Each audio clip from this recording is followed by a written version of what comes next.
This is Somewhere in the Skies with Ryan Sprague.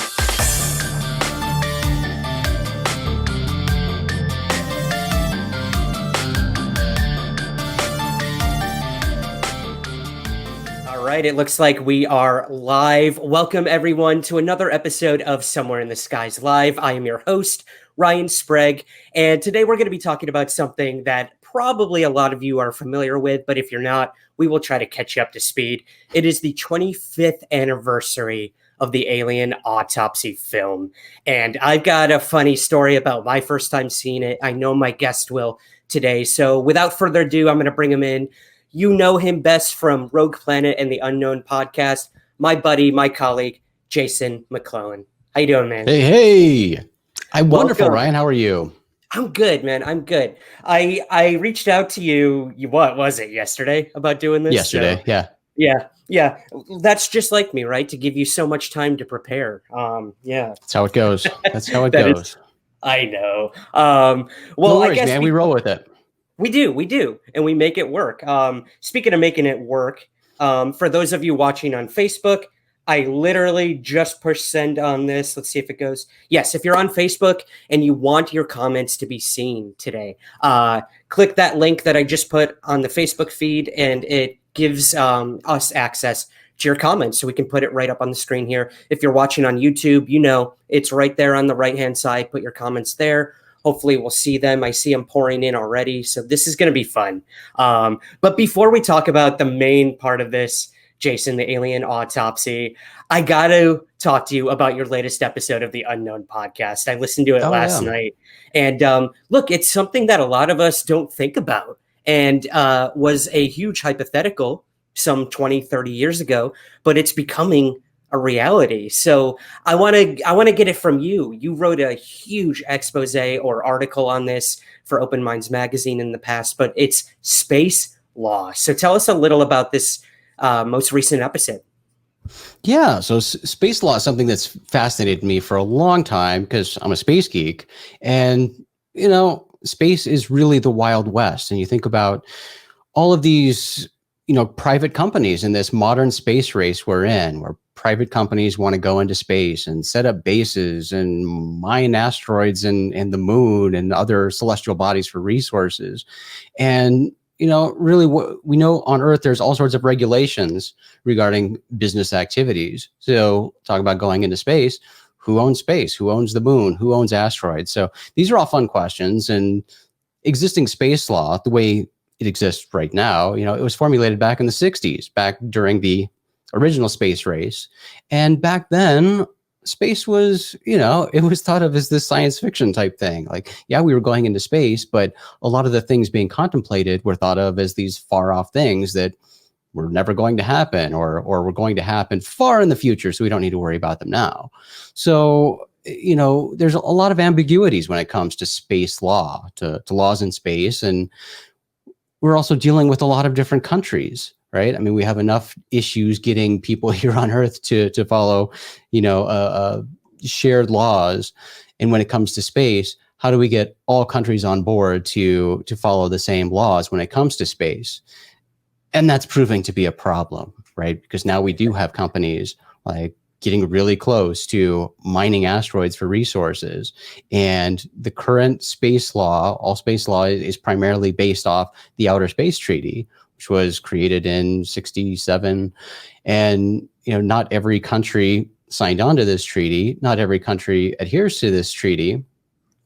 And in recent years, other countries, and the United States notably, has basically said, you know what?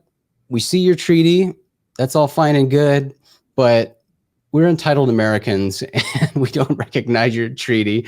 Like, you have fun with that. We're going to go do our own thing. We don't recognize that space is for the greater good, for, viewed as an international commons. We're Americans, so we have the right to take and own resources from space. So that's causing some problems. And there's been a recent outcry asking the UN to step in, basically, and take the lead on trying to establish some form of uniform international regulations that everybody can agree to and abide by. It's tough. Space is the Wild West. And again, I mean, even with the laws, who's going to enforce them? Right. I mean, unless you want to believe that there is a secret military in space right now and they have the ability to like zoom and shoot people for doing bad things. Like they're not really going to be able to like be space police and go and enforce laws in space. I mean, people are going to do what they're going to do. It's a crazy, wild time right now. And people are kind of making things up as they go. Right. And I think that's the big part of it is every country has their own agendas and motives when it comes to trying to draft these laws. And, like you mentioned in the episode, a lot of countries have never been to space. They don't have space programs. Yet what I think is interesting is they do get a say in this. Apparently, when it comes to the UN's involvement, it's good to see the UN doing something. That's the idea. That's the idea behind this latest push to give non-spacefaring countries a voice when it comes to establishing these policies that really affect everybody. And going back to the Outer Space Treaty from 1967, that specifically states that, space and activities in space are for the benefit of all humanity. And that's always been the contention here with companies that want to go and make money in space. They want to mine asteroids for resources. They want to mine the moon. How does it benefit all of humanity if a private company is profiting, making money? How is that benefiting all of humanity? Some have made some interesting and creative arguments, but yeah, it's interesting. Business people are good at making creative arguments. Yeah. Well, that's another, exactly. Yeah. It shows good business.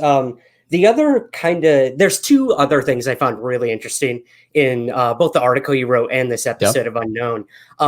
One was this idea of property versus, actually the celestial body, let's say. Let's say you go to the moon. Can you lay stake on the moon as property? So this law was pretty interesting. Would you mind kind of running us through this whole thing, the Moon Treaty? I guess I'm with you, man. Well, there's certainly the Moon Treaty from 1979, and most people don't pay any attention to it because only a handful of countries really signed on to it. So most people don't view it as being anything worth of note. But when it comes to the Outer Space Treaty touches on this, and we're talking about property ownership in space because, people want to go and lay claim to a piece of property on the moon or a piece of property on Mars. And even now this issue's come up because you've got so many companies out there. You can look online and find companies that will sell you property, sell you deeds to land on Mars and on the moon. And legally, can that be done? And the answer is no. With current space law, with the Outer Space Treaty, it prohibits anybody actually owning a piece or an entire celestial body. But when it comes to structures like bases on the moon or on an asteroid or landing rocket ships or having gas stations or things like that on these bodies, the current law says that that's okay. You can do that. But here's where it gets interesting. So you can own the structure. You don't own the soil beneath it. And that's, again, another strike against people who want to own the minerals, want to mine and own those resources. You can't lay stake to the ground below, but you can own the structure that you put there.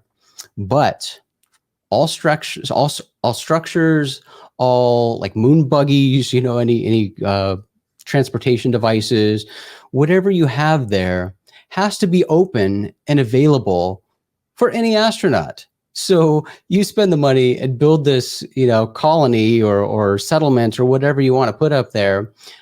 That's great.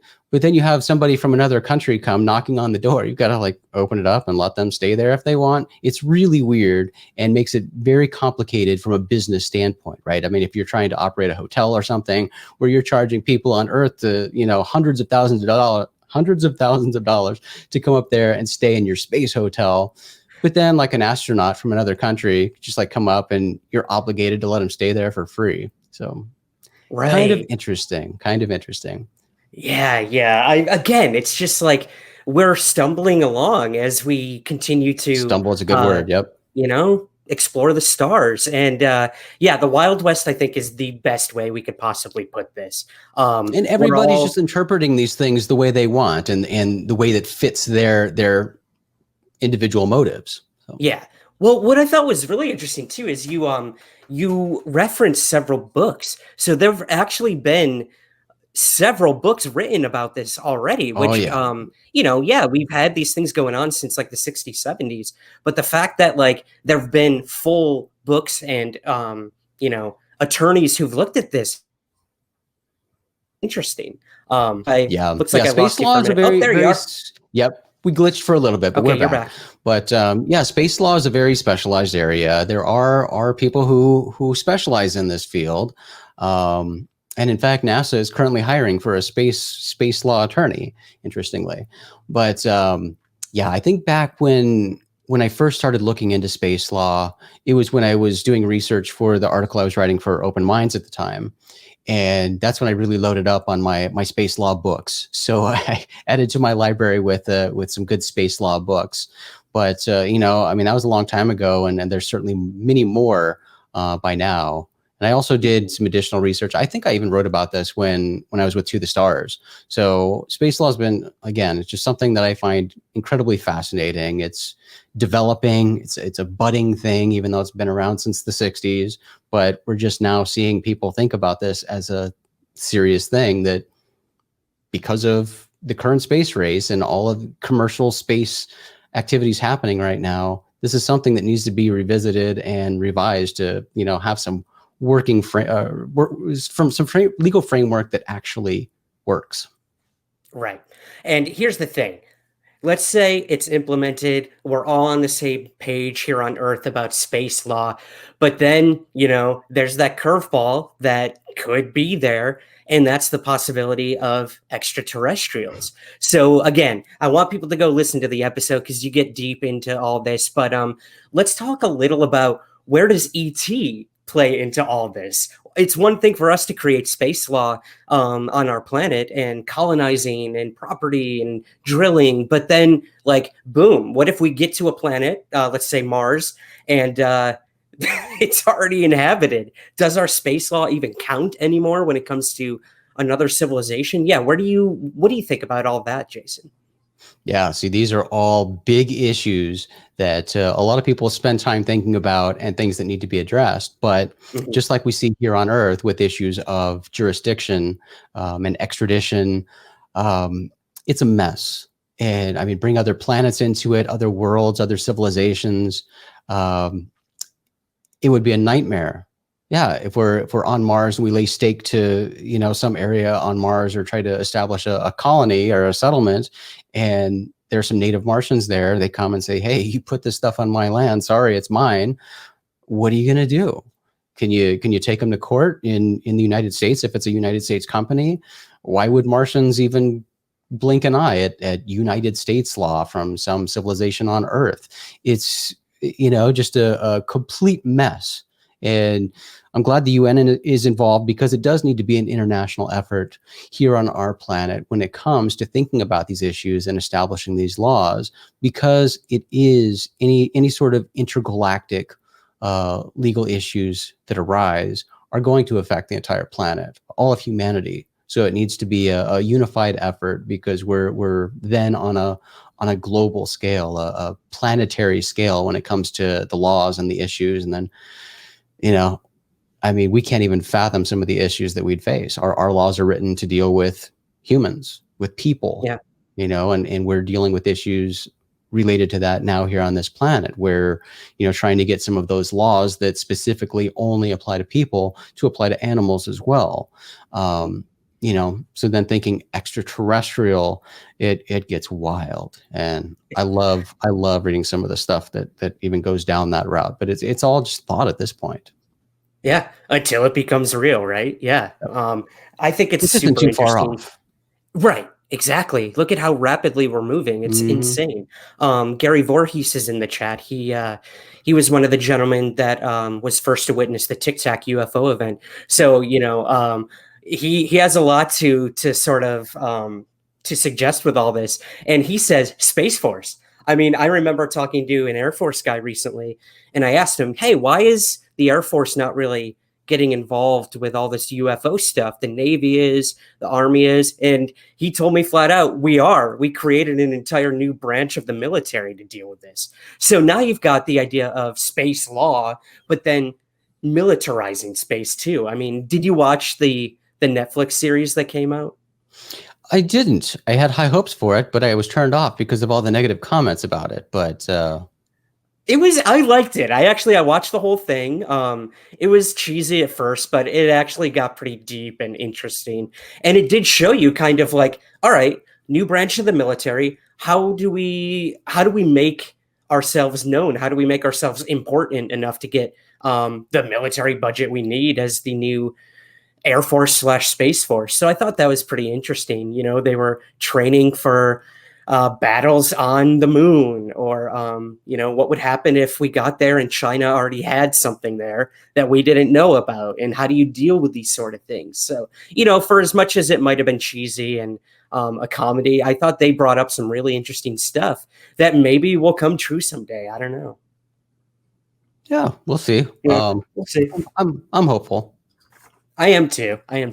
Well, everyone go check out the latest episode of the Unknown podcast to learn more about space law. It's very interesting. But let's see. What else do we got, Jason? We've got, the UAP Task Force. Now, This is something that we've known about for a while now. It's been making headlines all across the world. So, yeah, man, what do you think? I know you're kind of on the side of you don't think this bill is going to pass necessarily. If I'm mistaken, please correct me. But a lot of people think it's going to pass with flying colors. Some think it's not going to happen. And we're talking about the Senate Intelligence Bill, not necessarily the UAP Task Force. That's happening. But let's go back for a minute to the bill. What do you make of this bill, and is it going to happen? What do you think? Well, that's the thing. I mean, everything we know about the task force is really nothing at all. You know, we've been given a sentence or two directly from the Pentagon, and that tells us some general things about what they're going to do. I mean, they want to understand UFOs better, but we still don't know what exactly they're going to do, how they're going to do that, if they're going to work with other agencies. We just know that it's going to be led by the Navy, and that's really it when it comes to the task force. Everything else that people are assuming the task force is going to do is based on the Intelligence Authorization Act for fiscal year 2021 that has been attached to another bill that still has yet to pass the House. And we'll see if that does. The likelihood that it will pass has gone up, but still, because this was attached as an amendment, we can't really see the final wording that was attached. So we don't know if a lot of the stuff about the requested report about UFOs, the assessment of UFOs, is even included. And if it is, if it's been changed at all from what we initially saw in the original comments listed with the Intelligence Authorization Act. So again, we're just doing a lot of assuming. And in that is where we get the comment about information being collected or being given for this report by the task force, but not how the task force is doing that or what the task force specifically is doing.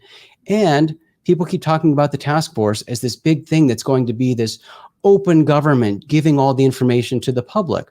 Again, we don't have any concrete evidence that is going to be the case. That's all coming, again, from the comments that were listed in this bill that say that this report being requested will be, they want an unclassified version of the report submitted. Mm-hmm. That's nice. That doesn't mean we want to broadcast something in a press release to the public. It just means it's unclassified. There are lots of things unclassified. You know, most things related to UFOs are unclassified, but it takes people like John Greenwald doing strategic and crafty digging with cleverly worded FOIA requests to get those unclassified files released. So again, we don't have any guarantee or even a mention that we're getting information from the task force released to the public. We just go back to the Intelligence Authorization Act in the request for a UFO report, and that report is supposed to be given in an unclassified form. So everything after that is just speculation. Exactly. Well, okay. So moving to the task force, I guess. What do you think? Are we going to get anything? I mean, again, that unclassified part of this is where we're all excited. Hopefully, maybe we'll get some new videos. Luis Elizondo, Tom DeLonge have sort of teased like there's more to come in terms of like what we're going to be releasing, whether it's through the New York Times, working with them, or their television show, whatever it might be. What is this? Is this Project Blue Book, as someone mentioned in the chat, 2.0, or you think we're actually going to get some information out of this? So, I mean, I would like to see Project Blue Book 2.0, but from what we've heard of the task force, this is completely different. This isn't a cast your net wide type situation where they're looking into, citing reports from the public, from even the FAA or commercial airliners, commercial pilots. This is specifically looking at the military primarily. There's hints that it's looking at other things as well, but it's primarily looking at military sightings and incursions over military installations, and specifically focused on the Navy. So it's far from Blue Book in that it's not casting a wide net. It doesn't really seem to be wanting to take in a full picture of the UFO mystery. I hope that's not the case. And my biggest hope here, and the biggest positive that I got excited about with the Intelligence Authorization Act, the comments and the request for the report, was this seeming desire that they want to improve communication. They want all these different agencies to communicate on this issue and share information. That's something that doesn't happen. And obviously, if you want to get any sort of answers related to this, you need to be sharing information. But you're dealing with branches of the military. Branches of the military all have their secrets. They've got all of their, individual, projects they're working on. They're not necessarily going to be very excited to share all that with other branches. I mean, yes, we're all on the same team, but at the same time, they're their own branches, and that's number one. So it'll be interesting to see. I want to see the communication lines improve. I want to see them establish, a formal way of these different organizations communicating with each other, sharing that information, and assigning somebody to head that up, to be responsible for making sure this information gets shared. And then, hopefully we can get some answers from that. But it's a long shot. Been down this road before, and that's something that frustrates me with the task force. I mean, I hope they're looking at history and seeing what has been done before, seeing what didn't work before, and trying to overcome those hurdles and get beyond, what Blue Book accomplished. I mean, that there are lots of roadblocks here, and I hope they can achieve something that's worthwhile.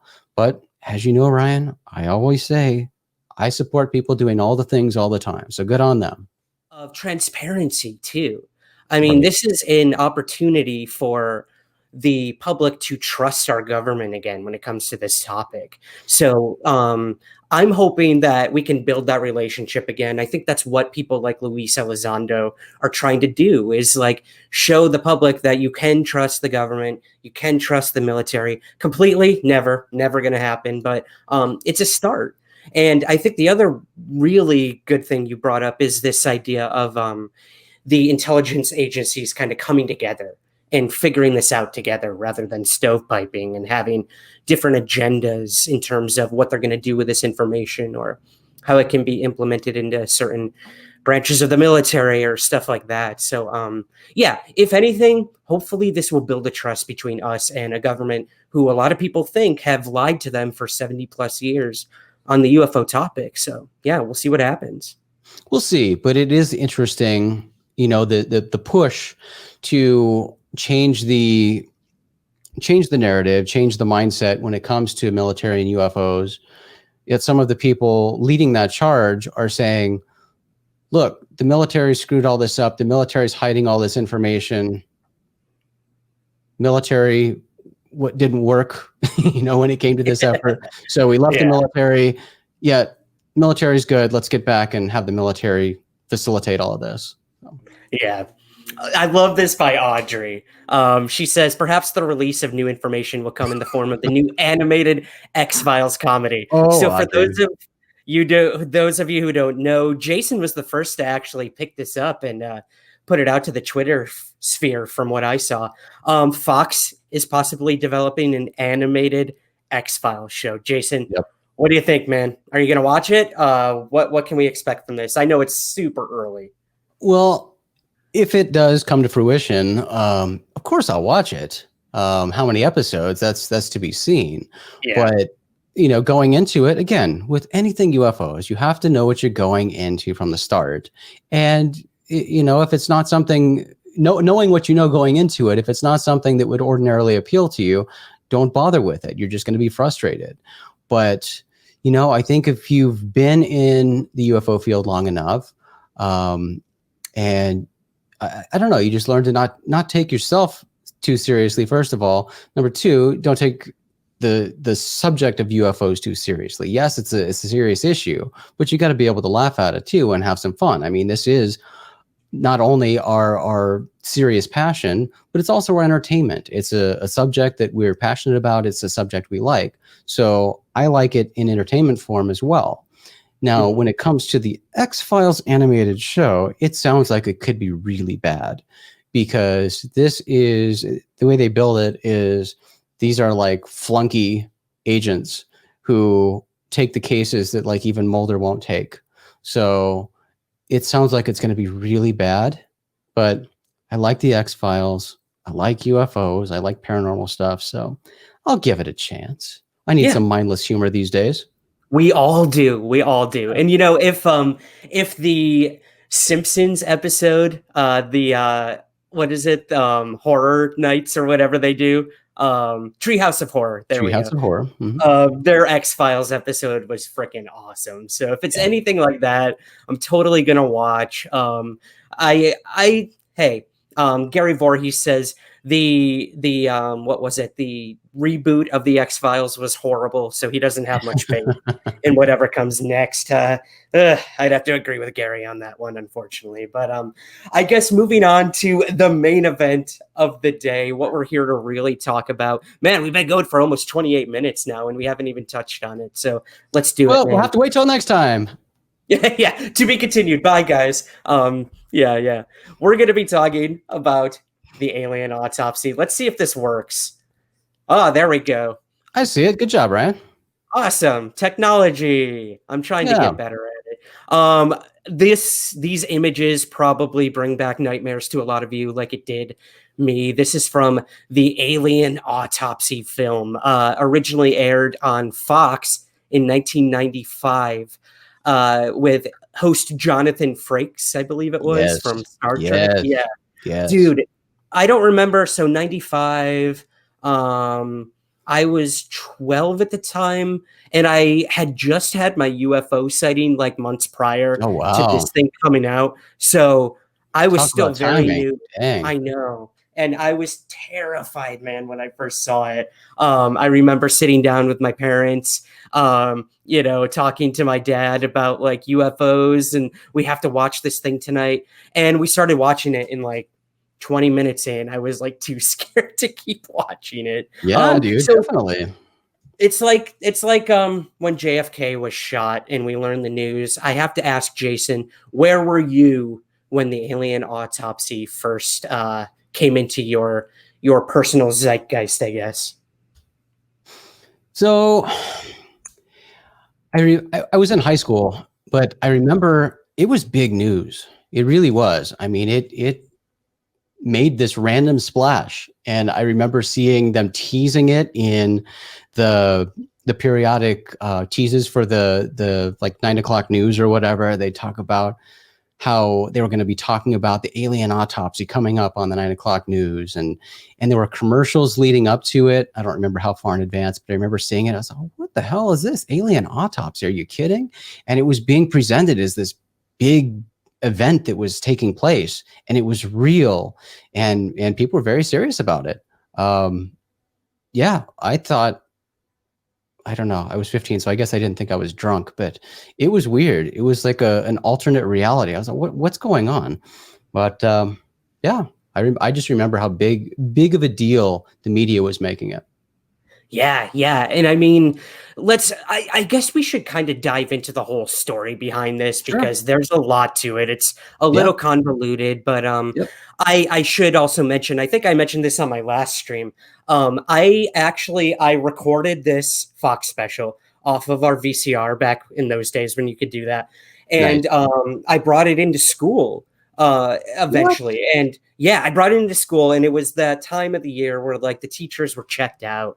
They like, they would do anything to just not teach. And I was like, pop this in the VCR, let's watch this. And the minute I put it on, like half the class was like glued to the TV watching, and half the class was like scared. I remember this one Yeah. girl, Liz, I won't say her last name, but she was petrified after we started watching it. She was crying. She left the room, went to the bathroom, came back and said she got sick because of watching this Alien Autopsy. And my teacher never forgave me for that.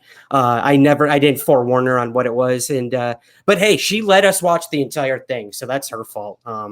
But yeah, those are my memories of the original airing of this thing. But let's talk a little about how this all came to be. Now we know it was a hoax.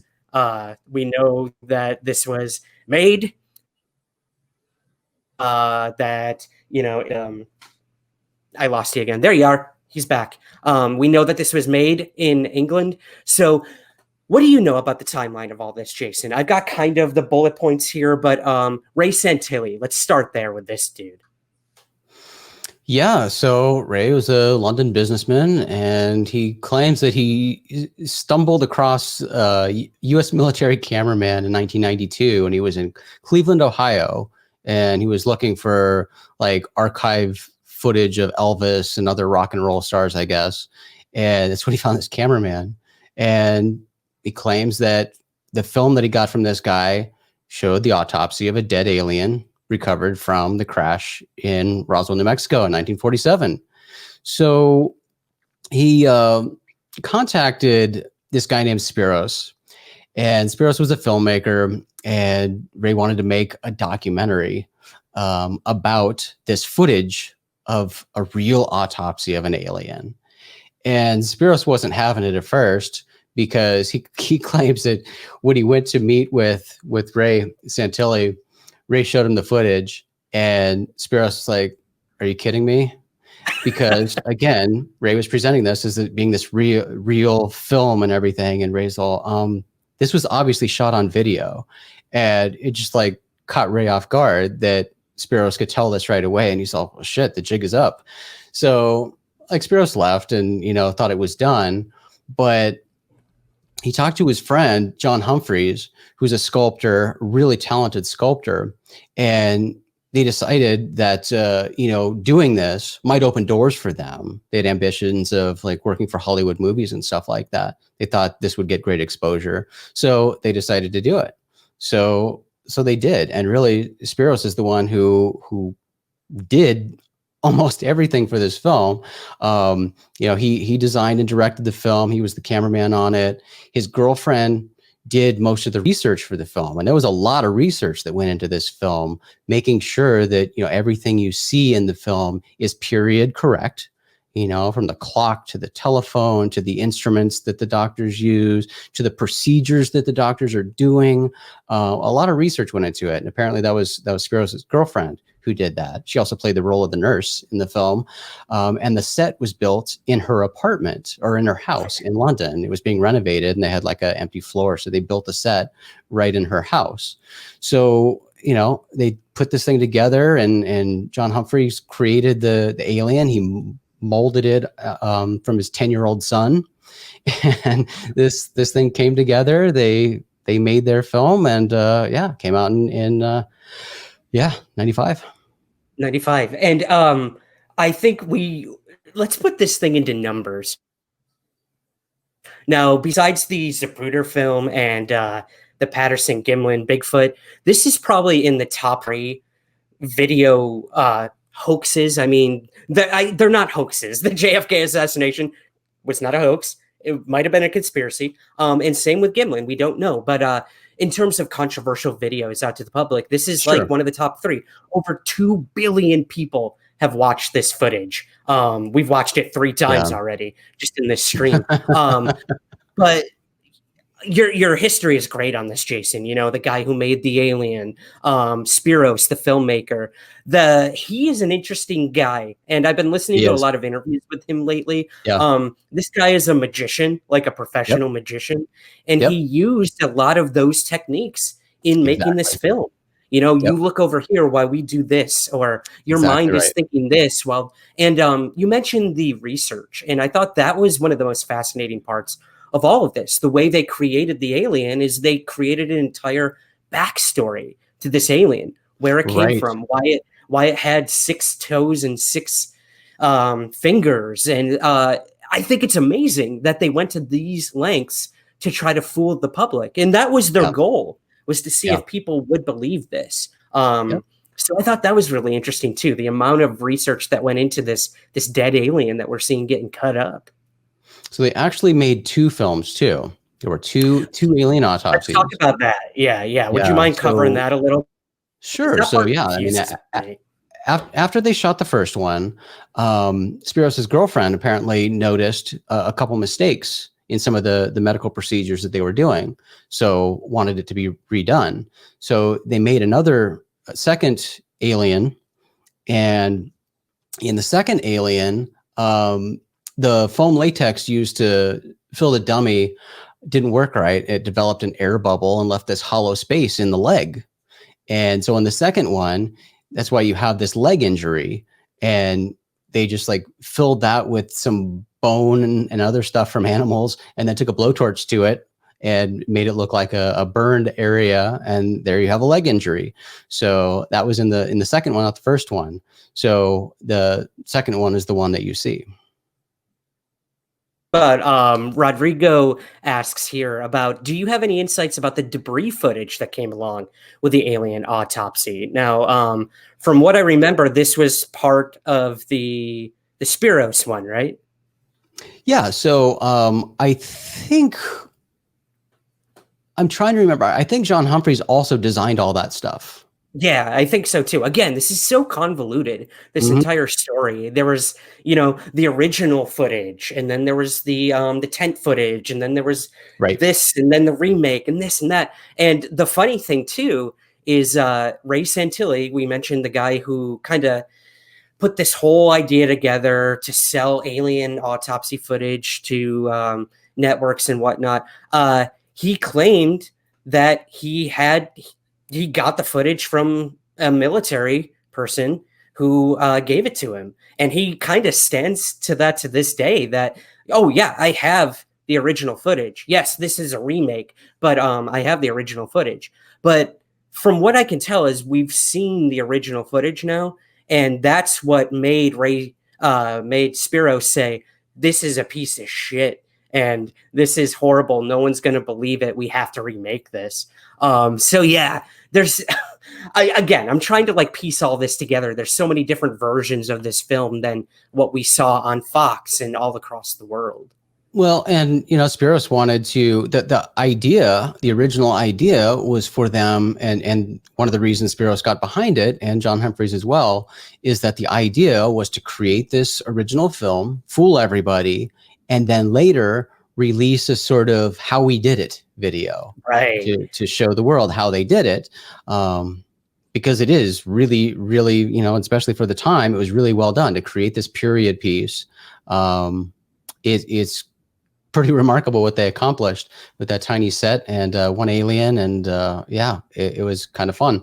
But then Ray decided that he couldn't do that because the story he kept giving Spiros was that he needed to recoup his money. Well, yeah. Little did Spiros know this guy was making money left and right. So, and Spiros was bound by an NDA, so he couldn't spill the beans, But he felt comfortable speaking after the 2006 Warner Brothers movie came out called Alien Autopsy that Ray Santilli did. Yeah. because the story was essentially told in that. And around that time, Ray started talking publicly too about the whole thing. So Yeah. that's when Spiros came forward and basically told the entire story of it. Right. And now you've got these conflicting stories by both of them. From what I can tell, the Spiros guy his story seems to check out. I mean, everything from, Mhm. Showing how they made everything. And Ray Santilli comes out of this thing not looking too good. Because like you mentioned, the idea was, like you said, to make a documentary about how they made it, how they fooled the world, and that's what Spiros wanted to do. Little did he know that Santilli was going and selling this footage all around the world, except for in the UK, where Spiros would find out that he was doing this, because the deal was, we're going to give it for free to the news in the UK and see what they do with it. And that was the deal they made. And they did that. They gave it to the media in the UK for free. But little did Spiros know, Santilli was going all over the world and selling this and said, here's the footage, do what you want, make a special, investigate it, do your thing, and making all this money. And Spiros had no idea that he was doing this. And he also didn't know that a movie was being made by Warner Brothers on the making of this film. And Spiros was left out of that as well. So I feel horrible for this guy. Like, he did help in fooling the world, but like, he's a magician. He does that for a living. And he poured his heart and soul into making this thing, and it fooled the world. But he saw nothing from it. He made no money off of it. He got duped by the guy who kind of spearheaded this whole thing, and I guess the rest is history. Yeah. And we also have Philip Mantle, one of the researchers in the UK, involved with all this too. Are you familiar with Philip Mantle and his work, Jason? And what I absolutely am. I absolutely am. And, I direct anybody to Philip Mantle to, hear the full story about this. He's done so much research into it. He's, interviewed all these people and met with them personally and continues to follow the case. I mean, Philip is the guy, to follow for this. And, we certainly had him write stuff for us at Open Minds, covering this story. And his research is awesome on this whole case. And I should say that the whole impetus for this live stream today and this episode on the Alien Autopsy was because I just watched a documentary series that Philip Mantle made with a documentary crew about this entire affair. So if anyone is interested in watching that and hearing the expanded version of all this, I believe it's called Alien Autopsy, The Search for Answers. It's very well done. And it goes through all of this, step by step. That's what brings us to current day. All right. So, Jason, I know nothing about this part. I'm going to admit, I know there were emails that were part of the whole, Admiral Wilson leaks and emails and Eric Davis, blah, blah, blah. Right. If you can, give us the concise version of how Kit Green is involved with this and why the Alien Autopsy is back in the news today. Yeah, and that's really all I can give because I don't bother to follow most of this anyway. But it does go back to really Eric Davis memos and Eric Davis memos being revealed to the public from Edgar Mitchell's estate.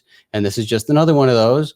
And this is from a 2001 memo that Davis sent to Robert Bigelow and Colin Kelleher about comments from Kit Green. And Kit Green is a former CIA scientist. And Green apparently claimed that he was briefed at the Pentagon about an alien autopsy and shown photos that he says were consistent with Santilli's alien autopsy video. So he believed that the film was genuine. Now, this has been buzzing lately because allegedly, and I say allegedly because I haven't seen confirmation of this. I just know it's been talked about, so I can't verify it. But allegedly, Green now believes that he was being played by the Pentagon, being fed disinformation. So I think that opinion has changed.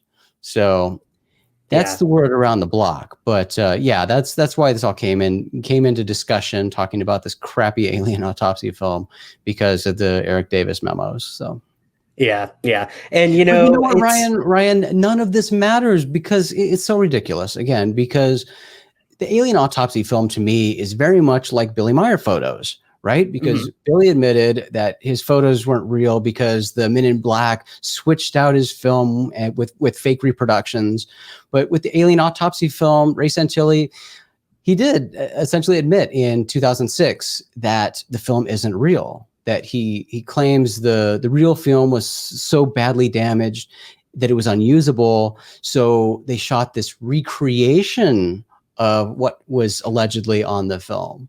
So he's saying what you see is fake. We recreated what was real, but that is fake.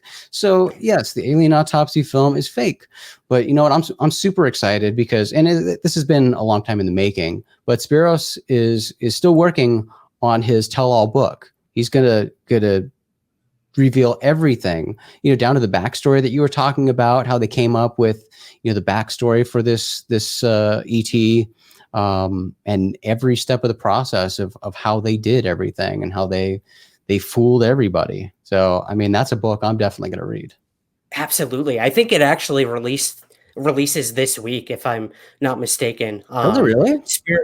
Spears is he's on Facebook, so you can reach out to this guy. I highly suggest people do it. He seems like a cool dude.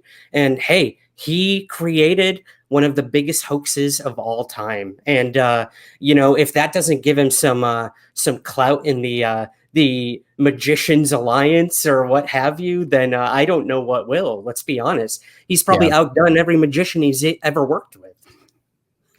The best magic trick ever. Yep, is to fool the public and to keep the UFO community hungry for that truth they want so bad. But Jason, this has been awesome, brother. I'm glad, you know, despite our technical glitches, we're going to clean this up. It will be available as the audio version of Somewhere in the Skies very soon. But it's always a pleasure, my man, to chat with you. I'm happy we finally got to hear each other's stories about how we first saw the Alien Autopsy. But before we go, what are you up to? What can we expect over at Unknown and everything you're doing at Rogue Planet? Well, you know, now after this conversation, I want to do an episode about the Alien Autopsy, because thinking back to my days at Open Minds, I've got some other tie-ins there because, you know, we had some pretty good connections to some people who were involved with that film, and you know, including one of my former coworkers actually saw the first version of the video. Really? The one, yeah. So I might have to get into that more on an episode of Unknown. So you've given me an idea there. But awesome. The biggest thing I'm working on now, I'm working on my next book. Not ready to shed details on that yet, but another book is in the works, making progress slowly on that, but certainly more progress than I have for a long time. So another book is hopefully coming by the end of the year. I know that feeling well, my man. Well, before we go, I do have a really good question here from Rodrigo. He asks, Jason, Ryan, do you want disclosure or do you enjoy the UFO mystery as it is? This is a question we get a lot. Like, do we actually, as UFO researchers, want that truth we've been seeking all along?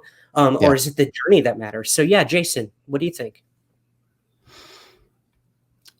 I think this is a great question, and I think it's one that can't really be answered, because disclosure is such a complex thing and a confusing one at that, because in my opinion, there isn't a single answer, right? And I don't think anybody has a single answer or multiple answers that would definitively end, you know, our quest, our individual quests.